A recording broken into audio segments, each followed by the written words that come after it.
Bonjour les amis, j'espère que vous allez bien malgré ce confinement qui nous empêche tous de sortir. Moi en premier, puisque en fait je ne peux plus faire de vidéos à l'extérieur. Sachant que j'ai aucune envie de tourner pendant 1 heure autour de la maison. J'ai donc décidé de faire 2 vidéos. Une première consacrée à la préparation d'une randonnée avec les traces GPX, quels sont les logiciels que j'utilise, quel est le matériel que j'utilise. Et une seconde vidéo un peu plus tard, consacrée au matériel que j'utilise pour randonner, à savoir le vélo, la remorque et tout ce qu'il faut et qui va avec, la tente, le réchaud, etc. Donc voilà, sans plus tarder, on va passer à la première vidéo.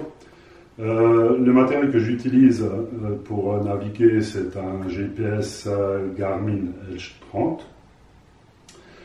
Et accompagné d'un téléphone parce que lorsque vous faites des randonnées de plusieurs jours, votre GPS n'est pas à l'abri d'une panne et du coup j'utilise également le téléphone et je transfère ma trace sur le téléphone qui va servir de secours au cas où les cartes ne sont pas toujours suffisantes quand on passe dans des grandes villes. Même si en Allemagne, en Suisse et en Autriche, les itinéraires sont plus que bien balisés, voire très bien dans certains endroits. Néanmoins, le passage des villes reste toujours assez scabreux et laborieux. Et du coup je préfère assurer en ayant un appareil de secours si jamais le GPS venait à défaillir.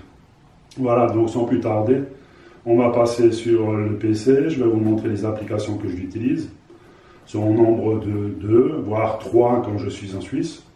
Donc j'utilise un bikemap.net. Je vais vous le mettre ici. Et j'utilise bien sûr la cartographie Garmin, puisqu'avec le GPS, 2 cartes qui couvrent la totalité de l'Europe sont fournies. Et du coup, j'utilise également Basecamp de Garmin. Voilà, je vous montre tout ça et je vous dis à tout de suite. Voilà, on va démarrer et rechercher Bikemap.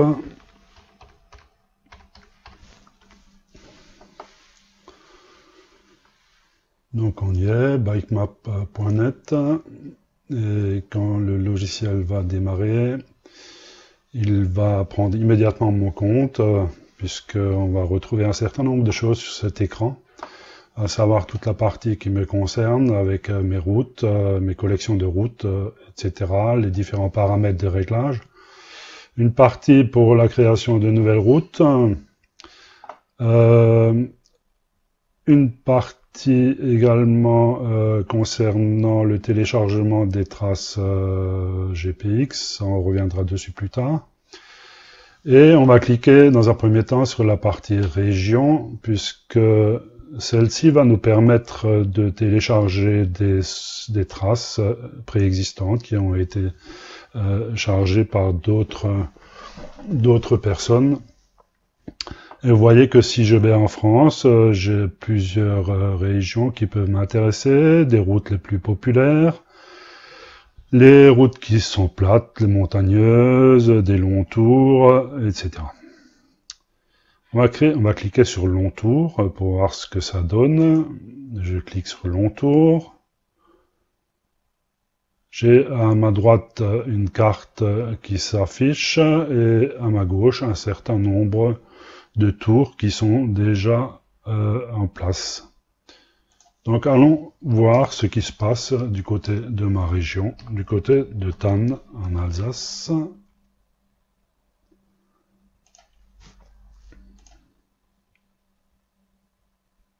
Et on va apparaître un certain nombre de routes qui sont susceptibles de nous intéresser, sachant qu'on a la possibilité ici de filtrer la longueur, l'ascension totale, si c'est pour du VTT, un vélo de ville ou un vélo de route, si la route est en bitume, non bitumée, ou si c'est du gravier. Si c'est une boucle, et l'on peut naviguer là-dedans, je suis certain qu'il y a un certain nombre de tours qui peuvent vous intéresser et vous trouverez votre bonheur. Nous, ce qui va nous intéresser aujourd'hui, c'est de créer une nouvelle route. Et pour créer cette nouvelle route, on va s'appuyer sur un certain nombre de cartes que vous voyez ici à droite. Et je vais choisir celle qui me convient le mieux, à savoir que ce sont des cartes OpenStreetMap, des cartes basiques en 3D, des cartes Google, des cartes hybrides, ça veut dire que vous avez une vue satellite et une vue de carte, et vous avez une carte qui est intéressante, c'est l'OpenCycleMap.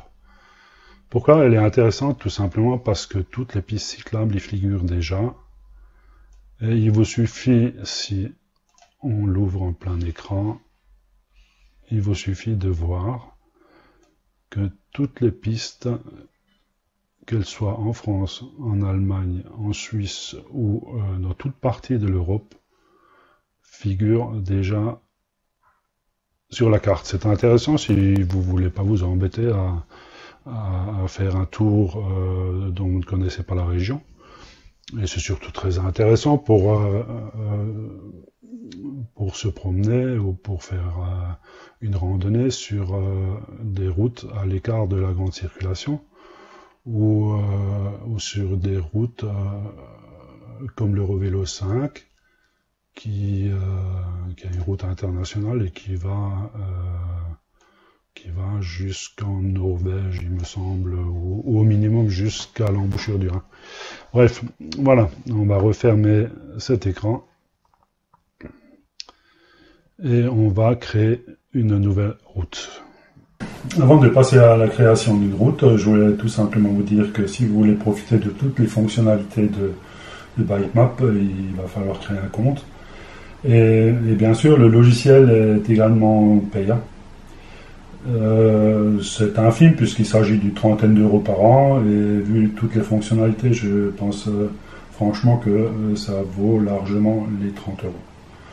Voilà, donc sans plus tarder, on va faire notre tracé et puis on va l'importer sur le GPS et sur le téléphone. Pour notre nouveau tracé, on va appuyer sur le petit bouton Nouvelle route. C'est en anglais malheureusement, mais ce n'est pas très difficile à comprendre. Ici, il s'agit de créer une route à main levée. Et ici, c'est un planificateur où on va rentrer différentes étapes. Je vous propose de commencer par le planificateur. On va cliquer dessus et vous voyez apparaître à gauche les étapes de départ et d'arrivée. Et on pourra bien sûr, au fur et à mesure, en rajouter un certain nombre. Imaginons qu'on parte de Thann, dans les Hauts-Rhin bien sûr. On veut aller vers Colmar. Colmar, toujours dans les Hauts-Rhin. Et vous voyez que notre tracé est en place. Alors c'est une rapidité extrême avec un certain nombre de nouvelles options qui sont à gauche de votre écran. On peut l'envoyer directement vers le téléphone, télécharger la trace GPX ou imprimer en fait les différentes directions, voire sauvegarder le tracé. Alors on peut aussi imaginer que cette route ne nous plaise pas ou qu'on veut y rajouter des étapes.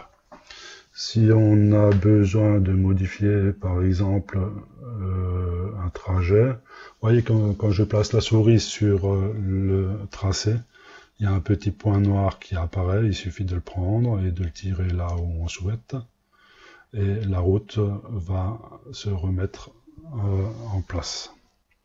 Alors c'est très très facile à réaliser et surtout très efficace. Voilà. Alors je pourrais également faire une boucle en sachant que j'ai différentes étapes qui ont été mises en place avec mes deux nouveaux points que j'ai rajoutés. Mais je pourrais aussi rajouter maintenant avec le petit plus ici des étapes pour en faire une boucle. Donc moi je vous laisserai tester tout ça si ce logiciel vous intéresse. On va pas s'éterniser là-dessus puisqu'on va passer au tracé à main levée. Appuyer sur le bouton Nouvelle route et prendre la première option qui est démarrer avec un circuit vierge. Donc pour ça, on a un nouvel écran avec à droite un pavé qui va nous permettre de décrire notre tracé avant de sauvegarder et à gauche les outils qui vont nous permettre de tracer notre route. Alors sans plus tarder, nous allons tracer une petite route et pour cela c'est très facile. Donc on choisit le premier outil, on vient placer un point et on vient en placer un second et on continue ainsi jusqu'à ce qu'on ait fait notre tracé. On déplace la carte. En même temps, à droite, vous voyez la distance qui est déjà tracée avec l'ascension, les montées et les descentes. Donc on va continuer à tracer. On va passer ici et vous voyez en fait que le circuit se met en place sur les routes automatiquement. Voilà, et puis on va continuer jusque là. Pardon, donc il y a un bouton pour revenir en arrière, undo. On va venir jusque là. Voilà. Et on va prolonger notre petit fanion sur notre point de départ et notre tracé est réalisé. Vous voyez qu'on a une distance de 17 km, 300 mètres d'ascension et bien sûr 300 mètres de descente, ce qui est tout à fait logique. Voilà donc pour le tracé. Ce qu'il convient de faire maintenant, c'est de le sauvegarder s'il nous convient. Et sinon, comme nous l'avons vu précédemment, il suffit d'aller sur le tracé et puis de déplacer les différents points pour en faire la boucle que l'on souhaite. Afin de gagner un peu de temps, j'ai déjà renseigné le titre de la boucle avec les différents points de passage. Ce qu'il est intéressant de regarder avant de sauvegarder, c'est ce petit graphique qui va nous permettre de regarder où se situent les différentes grimpettes. C'est toujours important de savoir où les montées sont les plus importantes. Et je vois également sur ma boucle qu'il y a un petit point qui me gêne et qui va perturber le GPS quand on va naviguer, c'est ce petit point. Donc je vais aller dessus, tout simplement, bouton droit de la souris, je le supprime et le GPS va pouvoir naviguer correctement. Nous allons sauvegarder notre route, save route. La route a été sauvegardée. Et nous nous trouvons devant un nouvel écran avec toujours la carte à droite et un certain nombre d'informations à gauche que nous connaissons déjà.